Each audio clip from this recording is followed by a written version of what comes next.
Euh, Bonjour à toutes et à tous et bienvenue à notre webinaire d'information sur la campagne de vaccination grippe.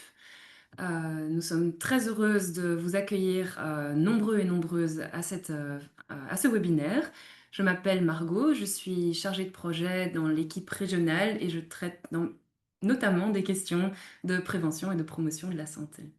Bonjour à tous, moi je m'appelle Sophie et je suis chargée de prévention et de promotion de la santé dans le bassin sud. Alors, avant de commencer, nous passons par un petit briefing technique. Donc, par défaut, vos micros et caméras sont éteints et nous vous demandons de ne pas les activer, s'il vous plaît. Une barre d'action est affichée sur vos écrans. Elle s'affiche soit en haut, soit en bas de votre écran. Sans doute que vous allez devoir faire bouger votre souris sur l'écran pour la faire apparaître. Sur cette barre d'action, deux icônes importantes sont présentes. La première est l'icône de questions et de réponses qui vous permet d'interagir avec nous et de poser des questions à partir de maintenant. Veillez à bien poser vos questions ici et non pas dans le chat. L'icône d'interprétation est la deuxième icône importante. Notre présentation aura lieu en français, mais notre traductrice Sibylle va permettre la traduction simultanée du français au néerlandais. Vous n'avez qu'une chose à faire, sélectionner le canal de la langue que vous souhaitez, soit en français, soit en néerlandais. Alors, nous travaillons à Brussano, qui est une ASBL bruxelloise née en 2018. C'est une ASBL privée, mais qui travaille exclusivement sur financement public. Nous sommes une équipe avec des profils et des expertises variées qui ont pour objectif de travailler sur trois missions principales. La première consiste à assurer les missions de la plateforme de soins palliatifs. La deuxième consiste en la coordination de la mise en place des 5 bassins d'aide et de soins. Et la troisième consiste en l'appui et la coordination de l'ambulatoire, mission que nous allons traiter dans le cadre de ce webinaire. Notre présentation se déroulera comme vous le voyez sur la dia ici. Nous allons commencer par quelques relativement brefs rappels sur la grippe et sur le vaccin et nous vous invitons à rester jusqu'au bout de ces rappels pour ensuite voir avec nous la raison d'être de cette campagne sur la vaccination grippe. Ensuite, nous allons voir pourquoi il est important de renforcer cette stratégie vaccinale et quelles actions nous allons mettre en œuvre pour cela. Et après, nous verrons ensemble comment vous pouvez vous impliquer à votre échelle en tant que professionnel. À la fin de cette présentation, il y aura un temps pour des questions et des réponses. Donc, pour rappel, la grippe saisonnière est une maladie que vous connaissez toutes et tous assez bien. Elle revient tous les ans et bien qu'elle soit relativement bénigne pour une grande partie d'entre nous, elle peut être particulièrement grave ou importante pour des personnes plus fragiles qui présentent des risques de complications de type respiratoire et qui peuvent mener à des hospitalisations ou à des décès prématurés. Et donc, l'objectif de la vaccination, c'est de protéger ces personnes les plus fragiles d'une part, mais également de soulager le système de santé en période hivernale qui a tendance à être surchargé dans cette période. Le vaccin contre la grippe est un vaccin qui existe depuis plusieurs décennies, plus précisément depuis la fin de la Deuxième Guerre mondiale. Et donc c'est un vaccin qui est très fiable. Il doit être répété tous les ans parce que le virus de l'influenza, donc le virus de la grippe, est un virus qui mute d'année en année et donc notre système immunitaire n'est pas protégé contre les nouvelles souches. Bien évidemment, ce vaccin ne se suffit pas à lui seul et vient en complémentarité aux mesures générales de prévention et d'hygiène, comme le fait de porter un masque buccal, de se laver les mains ou de laver les surfaces et les objets régulièrement. Petit rappel sur les groupes cibles, donc qui est invité à se faire vacciner chaque année. Le public prioritaire, c'est les personnes qui sont plus vulnérables et donc à risque de complications, comme Margot vous l'a expliqué. Et qui sont exactement ces personnes plus à risque de complications?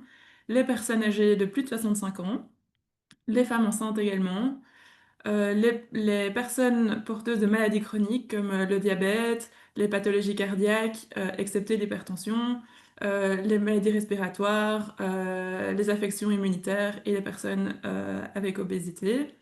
Euh, D'autres personnes encore à risque de complications sont les personnes qui résident dans des institutions comme les maisons de repos ou les centres de jour, également les enfants sous aspirine au long cours, et alors les personnes, ça c'est nouveau, c'est assez récent comme recommandation, les personnes de plus de 50 ans avec des facteurs de risque tels que la consommation d'alcool, de tabac ou encore avec obésité. L'objectif pour ces personnes de se faire vacciner, c'est de développer une meilleure protection contre cette maladie afin de diminuer les complications. Et donc, on parle d'une immunité individuelle. Une autre tranche de la population qui est invitée à se faire vacciner, c'est les personnes qui justement sont en contact régulièrement avec les personnes à risque de développer des complications. Donc les personnes qui vivent sous le même toit que ces personnes plus fragiles, mais également les professionnels du social et de la santé qui sont, de par leur métier, en contact avec les personnes plus vulnérables. Une nouvelle recommandation également pour la vaccination grippe sont les éleveurs de volailles et de porcs. Et l'objectif dans la vaccination pour ces personnes-là, c'est d'éviter les échanges génétiques entre les virus qui sont présents chez les virus de l'influenza, qui sont présents chez les animaux et chez les humains. Parce que s'il y a un mélange de ces éléments génétiques, les personnes ne pourront plus être protégées au niveau le système immunitaire ne va plus reconnaître ce virus et on ne va plus être protégé. Pour ces trois groupes cibles-là, on parle d'une immunité collective puisque l'objectif pour ces personnes quand elles se font vacciner, c'est de se protéger soi, mais surtout les autres en diminuant le taux de virus qui circule dans la population. Pardon. Hmm.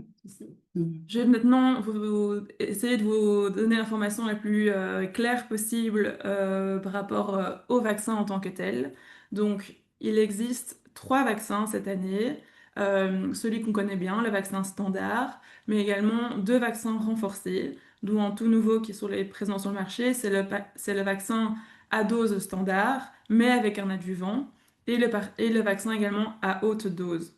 Ces deux vaccins-là, donc les vaccins renforcés, leur objectif est de protéger encore plus les personnes qui reçoivent ce vaccin en stimulant davantage leur système immunitaire. Quel groupe de population, à qui s'adressent ces différents vaccins? Il y a différentes recommandations qui divergent entre le Conseil supérieur de la santé et le RMG, donc le Risk euh, Management Management Group. Group, exactement. Comme ces recommandations divergent, en région bruxelloise, les médecins généralistes et les pharmaciens se sont accordés sur le fait de suivre les recommandations du RMG. Et ces recommandations sont les suivantes, c'est celles-ci on a décidé de vous présenter, on intervient au niveau de la région bruxelloise. Euh, c'est que les vaccins renforcés sont à privilégier pour les personnes les plus vulnérables, à savoir les personnes immunodéprimées de plus de 65 ans, et le reste des habitants bruxellois qui appartiennent au groupe cible pour la vaccination sont invités à recevoir le vaccin à dose standard, qui permet une très bonne protection. Quelques informations par rapport au remboursement et au coût du vaccin. Donc, si une personne, pour le vaccin standard, si une personne appartient au groupe cible et qu'elle a une mutuelle, elle paiera 4,08 € son vaccin et 2,45 € si elle est bénéficiaire d'une intervention majorée. Si cette personne n'a pas de mutuelle et n'appartient pas au groupe, et ou n'appartient pas au groupe cible, elle devra payer le prix plein qui est 17,56 € pour le vaccin standard. Pour les vaccins renforcés, ceci nécessite une prescription médicale et l'accord du médecin conseil, on l'expliquera juste après. Le prix pour le vaccin adjuvant revient à 7,92 € et 4,71 € pour les BIM, donc bénéficiaires d'intervention majorée. Et pour le vaccin haute dose, le prix revient à 10,36 € et 6,61 € pour les BIM. Venons-en au message le message principal, par rapport aux différents vaccins, c'est que le vaccin standard offre une très bonne protection et que c'est celui-ci qui est recommandé dans la majorité des cas. Donc comme je le disais, les vaccins renforcés sont, recommandés pour les personnes les plus vulnérables et c'est, aux professionnels de déterminer, cela. Quand est-ce qu'on commence la vaccination? En fait, elle a déjà commencé. C'était le 15 octobre qu'on commençait à vacciner pour la grippe, et ceci jusqu'au pic de l'épidémie, qui en général se situe au mois de janvier. L'année passée, c'était fin janvier. Alors, alors, revenons-en à ce qui nous intéresse le plus et qui est un petit peu complexe, c'est qui peut prescrire et qui peut injecter, donc administrer les vaccins. On va essayer d'être le plus clair possible, même si c'est un petit peu complexe. Donc, il y a différents types et profils de prescripteurs. C'est à la fois les médecins et les pharmaciens qui peuvent prescrire le vaccin contre la grippe. Qui peut injecter le vaccin et donc l'administrer, c'est à la fois les médecins, les infirmiers et les sages-femmes pour les femmes enceintes, ainsi que les pharmacies qui vaccinent. On vous expliquera plus tard où est-ce qu'on peut retrouver, sur quel site on peut retrouver ces pharmacies qui vaccinent. Donc ça, c'est assez nouveau et c'est vraiment un pilier important pour cette campagne vaccinale, c'est que les pharmacies puissent vacciner et s'emparer de cette campagne.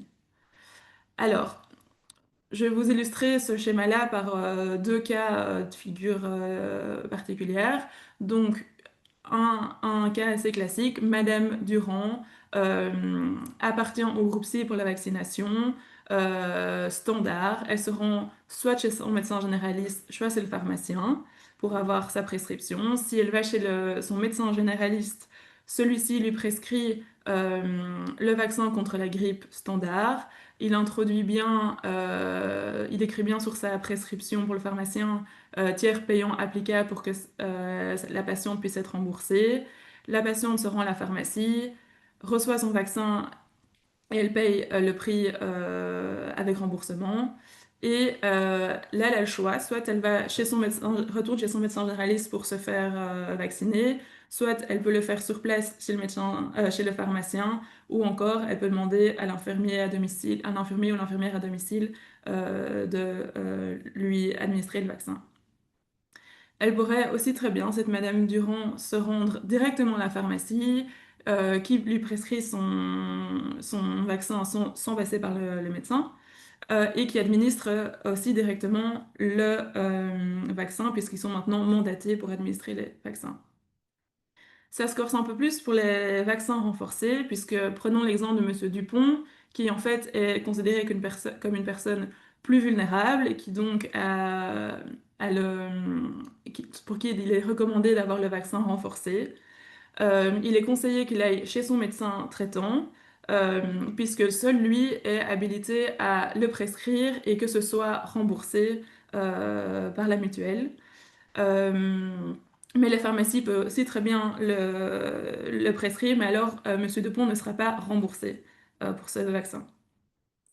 Euh, donc Monsieur Dupont va chez son médecin généraliste qui lui prescrit son vaccin renforcé. Il doit à ce moment-là introduire une demande de remboursement auprès du médecin conseil. C'est ce qu'on appelle le chapitre 4. Il va le chercher à la pharmacie, est remboursé correctement puisque c'est le médecin qui l'a prescrit. Et à ce moment-là, il est obligé de retourner chez son médecin pour l'administrer puisqu'il n'y a que les médecins qui peuvent administrer les vaccins renforcés. Voilà un petit peu pour le schéma de vaccination. On espère qu'on a été suffisamment clair. Pardon. Alors, venons-en à la raison d'être de cette campagne qui est organisée par Brusano, mais aussi par un bon nombre de partenaires. Donc, pour rappel, l'objectif fixé par l'OMS en termes de taux de vaccination des groupes cibles est de 75%. Comme vous le voyez sur le schéma de droite, ce taux de vaccination n'a d'une part jamais vraiment été atteint dans les 15 dernières années, mais il est surtout en baisse assez importante, notamment en région bruxelloise. Ici, vous voyez une source de l'agence intermutualiste sur le groupe de personnes de 65 ans et plus. Et donc, les mêmes tendances s'observent pour les autres groupes à risque. Hem, alors la baisse du taux de vaccination s'explique pour plusieurs raisons, pardon, et donc il y a plusieurs freins, au fait d'aller se faire vacciner. D'une part, bon nombre de personnes ne savent tout simplement pas qu'elles appartiennent au groupe à risque, et nécessitent donc d'être informées sur le sujet. Deuxièmement, il y a aussi un bon nombre d'obstacles, comme le coût du vaccin ou des obstacles logistiques, tels que les déplacements nécessaires pour pouvoir se faire vacciner.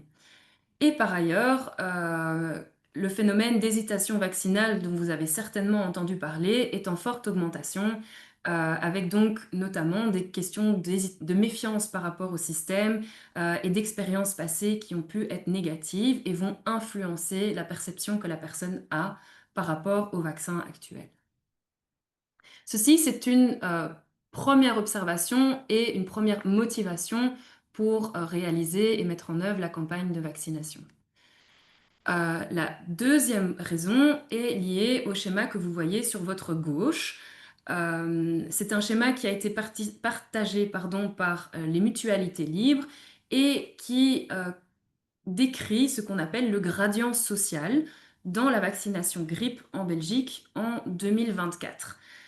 Sur la partie de gauche, vous voyez que les personnes dites moins favorisées euh, euh, ont un moins bon taux de vaccination par rapport aux personnes dites plus favorisées. On voit donc vraiment une diminution du taux de vaccination. C'est ce qu'on appelle donc le gradient social qui indique de véritables inégalités sociales de santé entre les personnes les moins favorisées et les plus favorisées, parce que ces personnes n'étant pas vaccinées ont donc plus de risques de développer des complications de toutes sortes. Et cela nécessite donc d'avoir une approche ciblée pour vraiment viser ces personnes les moins favorisées qui, en général, sont moins touchées par les messages de santé publique plus universels. C'est ce qu'on appelle une approche d'universalisme proportionné. Il y a l'approche universelle qui couvre l'ensemble de la population et qui invite toutes les personnes dans les groupes à risque à se faire vacciner et l'approche plus proportionnelle qui va vraiment viser les personnes les moins favorisées, qui sont le moins au contact de ces messages pour pouvoir vraiment donner un coup de pouce, on va dire, auprès de ces personnes. Mes excuses. Et donc, le renforcement de cette stratégie vaccinale s'appuie vraiment sur deux piliers qu'on a développés, enfin qu'on a mis en œuvre dans les derniers mois. Il y a d'abord le pilier qu'on va dire régional, donc on s'est vraiment coordonné et on a collaboré avec tout un lot de partenaires dits régionaux pour uniformiser le message de prévention autour de la vaccination contre la grippe, afin que ce message soit moins complexe, plus compréhensible et que donc les personnes aient une meilleure compréhension des indications et des lieux, par exemple, où elles peuvent potentiellement se faire vacciner. Euh, D'autre part, on développe une stratégie plus locale. Il s'agit vraiment de développer un travail de proximité avec des messages adaptés au public. Euh, et donc, de cette manière-là, on travaille en partenariat avec des acteurs et des actrices de terrain qui travaillent tant dans le social que dans la santé, pardon, parce que tout le monde peut véritablement se saisir de ces messages, bien qu'à des degrés divers et variés. Il est aussi question de valoriser le rôle des pharmacies qui peuvent vacciner les personnes et donc ainsi décharger certains médecins généralistes qui peuvent avoir beaucoup de travail en période hivernale. Dans ce travail local avec les messages plus adaptés, nous travaillons par exemple en étroite collaboration avec les conseillers et conseillères en santé intermutes qui font des appels proactifs auprès des personnes assurées et qui font partie des groupes cibles pour les inviter à se faire vacciner contre la grippe. Alors, en quoi va exactement consister cette campagne à échelle territoriale et donc des quartiers? Tout d'abord, elle aura lieu pendant tout le mois de novembre, euh, et son objectif va être triple, à la fois faciliter l'accès aux publics les plus vulnérables dont on a parlé précédemment, informer la population sur la vaccination et orienter cette population vers les vaccinateurs, donc vers les médecins généralistes et les pharmacies vaccinatrices.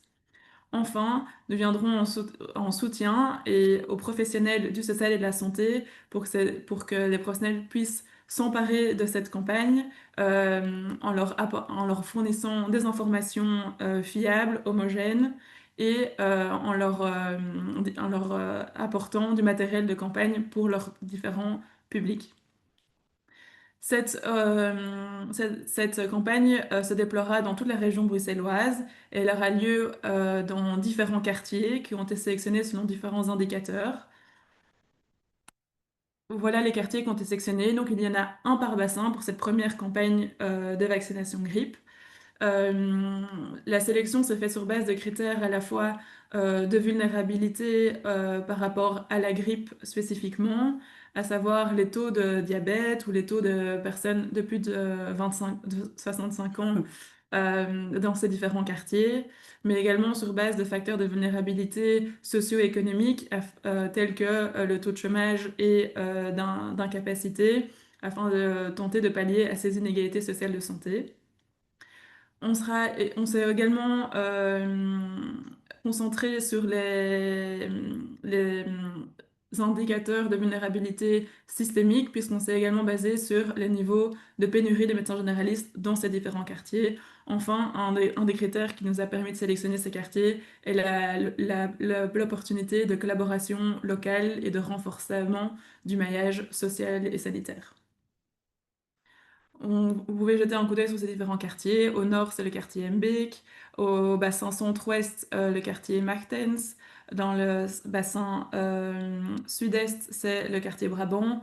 Dans nord-est, c'est le quartier Brabant. Sud-est, Rodebeek, Constellation. Et enfin, dans le bassin sud, c'est les quartiers du Dries et Trois-Tilleuls. Comment est-ce que ces moments de sensibilisation vont être déployés sur le terrain? En fait, nous serons présents, donc les chargés de prévention et de promotion de la santé de Brussano, ainsi que d'autres collaborateurs tels que les conseillers en santé, les community health workers et bien d'autres acteurs locaux. On sera présent sur différents espaces, à la fois des espaces publics et des espaces communautaires. On sera par exemple présent sur des marchés comme le marché Léon dans le nord-est ou le marché Keim. On sera présent dans des endroits, dans des espaces communautaires tels que les locales Dienstcentra de Waha dans le sud, Anne de Roverenbeek ou encore Het Begin dans le centre-ouest. On sera également présent, donc c'est tous des endroits qui ont été identifiés avec les acteurs locaux avant de définir quels sont les endroits les plus pertinents où intervenir. On a été par exemple en collaboration avec Bratsu Bratsu, la Maison de la Famille et la Maison Biloba pour identifier des moments où les personnes âgées de plus de 65 ans pouvaient se retrouver et où on pourrait avoir des moments de questions-réponses avec cette tranche de la population-là. On sera également présent dans des cours de français langue étrangère. Notre objectif à travers cette action-là est de pouvoir fournir des messages à des personnes qui sont confrontées à des barrières de la langue et qui d'habitude n'ont pas accès à ces messages de santé publique. On sera également en étroite collaboration, évidemment, avec les pharmacies vaccinatrices. Dans certaines pharmacies, comme la pharmacie Madou dans le Nord-Est, on aura un stand de sensibilisation et des moments de questions-réponses avec la population générale. On est également en collaboration avec plusieurs centres de santé ou maisons médicales, comme par exemple celle de Watermal-Boisfort ou d'Urgem, avec qui nous organisons un moment d'information et de sensibilisation à la maison de tous, donc une maison de quartier à destination de la population générale. Et enfin, on communique avec les infirmières à domicile afin de partager davantage ces messages de sensibilisation.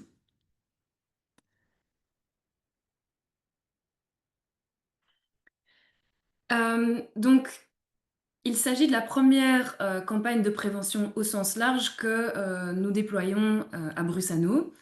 dans les 5 bassins. Par contre, nous avons déjà l'expérience de ce qu'on pourrait appeler un projet pilote, à savoir la campagne pour le dépistage du cancer colorectal en mars 2025, qu'on avait appelé Mars Bleu. Et on a déjà pu faire quelques observations qui nous indiquaient que c'était un beau moyen d'ancrer les campagnes dans les quartiers, parce que les équipes, en particulier l'équipe du bassin nord-est, a travaillé à Saint-Johnston-Node de la même manière, d'une manière assez similaire à ce que Sophie vient de vous expliquer. Et ils ont pu avoir vraiment des échanges très très riches avec les personnes qu'ils rencontraient sur le terrain, des personnes qui ont eu l'occasion de poser des questions, d'amener leurs préoccupations, leurs questionnements et potentiellement des freins qui faisaient qu'il et elle n'allaient pas se faire dépister. Donc ça a été l'occasion vraiment de potentiellement transgresser certains freins. Les chargés de prévention et de promotion de la santé du bassin Nord-Est ont aussi entendu des demandes émergentes, notamment des professionnels du terrain qui étaient assez enthousiastes soit de participer à la campagne, soit d'être mieux informés et de pouvoir véhiculer des messages de sensibilisation à leur tour. Il y a également eu de belles collaborations avec les conseillers et conseillères en santé et les relais d'action quartier. En termes de chiffres, nous avons pu voir pour la période de mars-avril 2025 comparée aux années précédentes, euh, une augmentation du retrait de kits dans les pharmacies de Saint-Josse, ainsi que des tests qui ont été envoyés au laboratoire. Donc vous pouvez voir qu'il s'agit plus ou moins d'un doublement des chiffres, et on peut espérer que les actions menées par les chargés de prévention et de promotion de la santé ont contribué à cette augmentation dans les quartiers.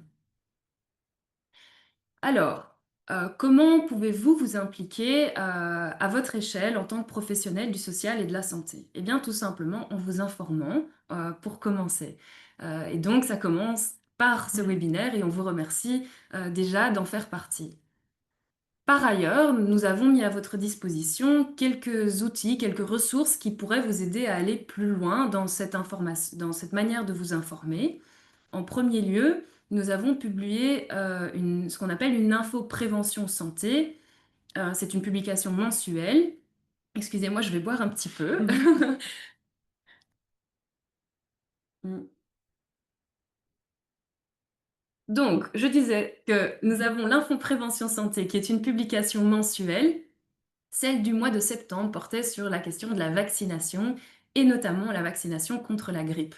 Donc vous avez toutes des ressources à lire comme des articles ou autres, mais également du matériel pour sensibiliser vos publics, les personnes que vous accompagnez, tels que des affiches, des flyers, mais aussi par exemple des jeux de société, infographies et autres. Il y a également du matériel à visionner, comme des vidéos ou des podcasts, et tout un lot de ressources pour accompagner les personnes dans le système de santé. Des partenaires ont également mis à disposition des ressources pour vous informer. En premier lieu, nous avons Gezond in Brussel qui propose une formation à destination des professionnels à la demande en néerlandais. Et donc, il s'agit de partir des besoins du groupe de professionnels qui s'adressera à Gezond in Brussel, comme par exemple des questionnements sur l'hésitation vaccinale, ou si vous êtes, par exemple, chef d'équipe d'une équipe professionnelle qui est assez réticente par rapport à la question de la vaccination, n'hésitez pas à vous adresser à Céline Rabaille, dont vous avez les coordonnées sur l'écran. Par ailleurs, Brussels a fourni un module de formation intitulé Parler de la vaccination qui existe en néerlandais, mais dont la traduction a été fournie également en français par Brussano. Il s'agit d'un module en ligne qui prend 20 à 30 minutes pour être suivi. Il s'agit surtout de questions d'hésitation vaccinale d'une part et aussi déjà une introduction à l'entretien motivationnel. En deuxième lieu, vous pouvez également informer et conseiller la population. Bien évidemment, en tant que professionnel du social et de la santé, vous avez créé un lien de confiance avec vos bénéficiaires Et ces personnes reposent sur ce lien de confiance pour pouvoir prendre des décisions pour leur santé, notamment pour la question de la vaccination. Et donc, c'est à vous aussi à porter ce message pour inciter la confiance auprès des personnes.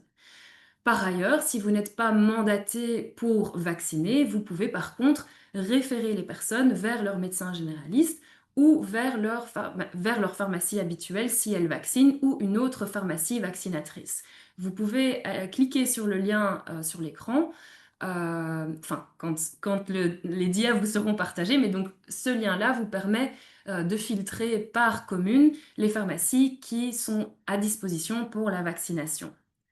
Vous pouvez bien évidemment retourner par exemple dans l'infoprévention pour vous fournir en matériel de sensibilisation et de communication autour de tous ces enjeux de la vaccination. Je tiens à préciser qu'il y a pas mal de matériel pour traiter les questions sur l'hésitation vaccinale aussi, ce qui est assez riche. Et pour terminer, on vous recommande bien évidemment de travailler en collaboration interdisciplinaire, en vous inspirant peut-être de ce que font les chargés de prévention et de promotion de la santé de Brussano, parce que c'est en rassemblant vos forces et vos complémentarités que vous pourrez transgresser certains freins. Nous vous recommandons bien évidemment, si vous travaillez avec des publics qui font partie des groupes à risque, de vous faire vacciner afin de les protéger mieux.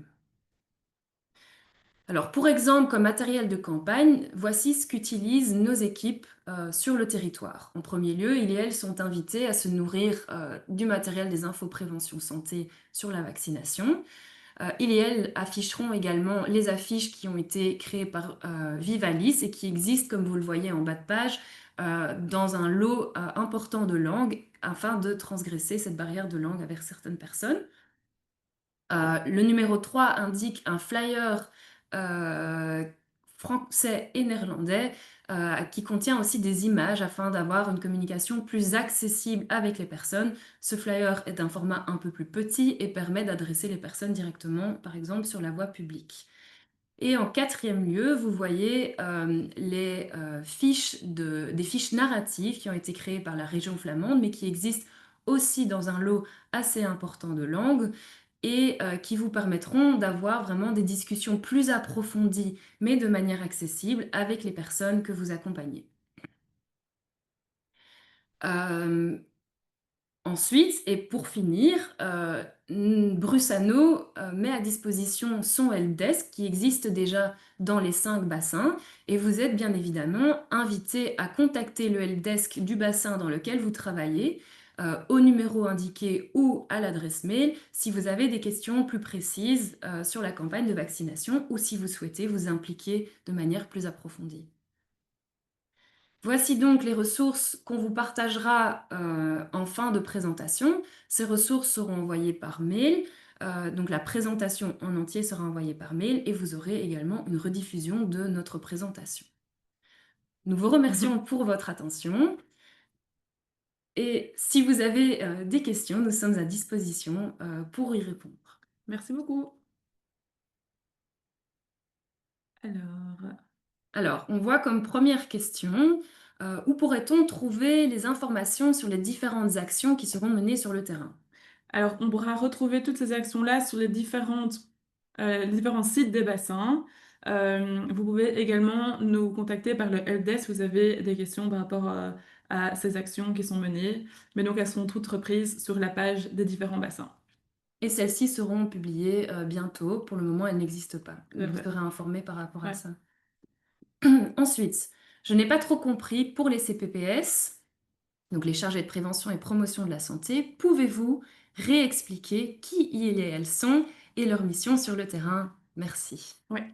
Alors, donc les CPPS, donc les chargés de prévention pour la santé, sont des professionnels de terrain qui sont présents dans les différents bassins. Donc, il y a 5 équipes pour les 5 bassins et qui mettent en place des actions de prévention et de promotion de la santé à l'échelle des territoires notamment des rendez-vous de la prévention ou qui mettent en place les campagnes régionales à échelle des quartiers. et nous faisons également un travail de connaissance du territoire en termes d'offres sociales santé et des besoins en termes de prévention et promotion de la santé. Est-ce que tu veux compléter par quelque chose? Non, je pense que ça Ouais. va. Prochaine question, où trouver les critères de remboursement précis? Alors, ces critères de remboursement se retrouvent sur la page, sur le site internet de l'INAMI, mais nous pourrions aussi les mettre dans le mail pour, pour vous la partager. Mais donc sur le site de l'INAMI, il y a tous les critères de remboursement précis. Ensuite, comment se fournir en documentation pour la campagne de vaccination? Donc, parmi les documentations disponibles, nous avons donc l'infoprévention en santé qui vous fournira plein de liens sur lesquels vous pourrez télécharger cette documentation. Euh, et si j'entends bien, je pense qu'il s'agit donc de documentation ou de matériel de sensibilisation. Et donc, ceux-là seront disponibles notamment sur les infos prévention ou sur les liens que nous avons mis en fin de présentation.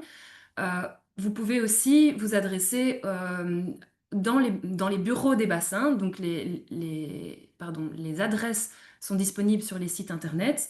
Et donc, un stock de matériel de sensibilisation est disponible dans les bassins. Bien évidemment, si on arrive à rupture de stock, il faudra de nouveau s'adresser aux structures officielles qui distribuent ce matériel. Mais donc, si vous avez une question là-dessus, vous pouvez appeler le helpdesk de votre bassin et on vous dirigera et on vous orientera là-dessus, soit avec notre stock, en fonction de ce que vous avez besoin, soit on vous orientera là-dessus. Une prochaine question. Les personnes n'ayant pas de mutuelle, où peuvent-elles se faire vacciner et à quoi ont-elles droit? Alors, pour les personnes qui n'ont pas de mutuelle, il y a différents cas de figure. Le premier consiste en personnes qui sont demandeurs d'asile. Ces personnes doivent s'adresser à Fait d'asile pour se faire vacciner. Ensuite, il y a également les personnes donc, qui ne sont tout simplement pas en ordre de mutuelle, mais pas forcément demandeuses d'asile. Ces personnes peuvent bénéficier de l'aide médicale urgente auprès du CPAS et ont besoin pour ça donc d'un réquisitoire pour pouvoir se faire vacciner. Au RMP, donc Ouais. au Refugees Medical Point, c'est également possible d'avoir une consultation avec un médecin qui peut prescrire euh, le, le vaccin. Ils peuvent alors, via le réquisitoire, aller à la pharmacie pour bénéficier des vaccins et puis soit se faire vacciner par le pharmacien, comme on a vu, soit par les médecins. Voilà. Ok. Parmi les KCD se trouve un quartier à Watermal-Boisfort. Est-ce vraiment le quartier le plus défavorisé? Effectivement, Watermal-Boisfort a comme réputation d'être une commune particulièrement favorisée. Mais en réalité, c'est également la commune avec le plus d'inégalités sociales de santé, puisqu'il y a il y a des foyers avec des plus grands gradients de vulnérabilité socio-économique. Et donc, Watermal-Boisfort a été sélectionné puisqu'il représente, c'est également la commune avec la population la plus vieillissante, avec le taux de personnes de plus de 65 ans le plus important. Or, c'est le public cible pour la vaccination grippe. C'était également une occasion, une opportunité de collaborer avec Watermal Boisfort, où il y a un niveau de pénurie de médecins généralistes plus important et, nous avions également à cœur de renforcer les maillages sociaux sanitaires au sein de ces quartiers-là. Voilà, je vois qu'il n'y a plus de questions sur le chat. On va peut-être attendre un petit moment pour voir si il n'y a pas de nouvelles questions qui entrent. On va pas attendre. Voilà. Et sinon, nous pouvons vous remercier pour votre attention. N'hésitez pas à revenir vers les bassins pour toute question relative Ah, il en reste Il y a encore peut-être encore une une. question. Ah, on a tous sur les langues. Donc ça, c'est pas pour nous. Ça, on a déjà.